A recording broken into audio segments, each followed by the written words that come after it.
كم جرت النجاة فيادا السلام عليكم ورحمة الله وبركاته كان شمرا كان ديرا جرتو أكما بكمو كرا تيك توك كان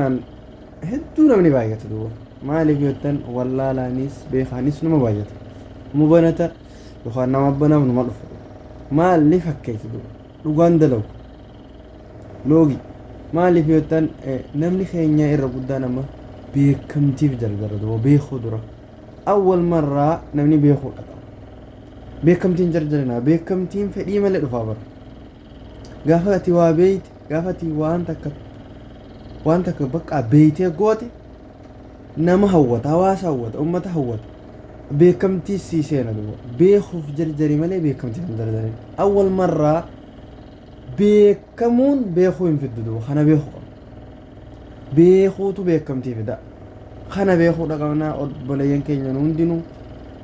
awwal marraa beekuuf jarjaraa malee beekamtiif hin jarjaranaa beekuun beekamtiin tun rabbiif maaf fidaa ta'eetuma rabbiin inni fidaa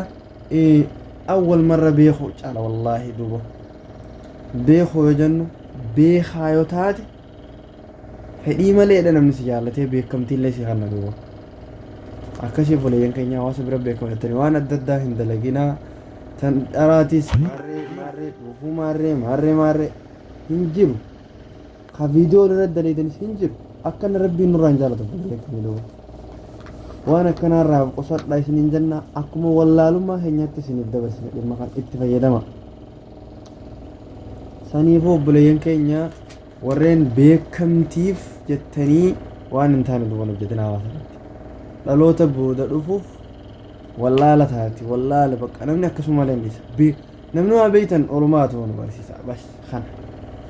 akkas isiniin jaa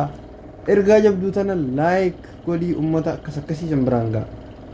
please beekamtiif hin jarjarinaa beekuuf malee akkasii beekamtiif hin jarjarinaa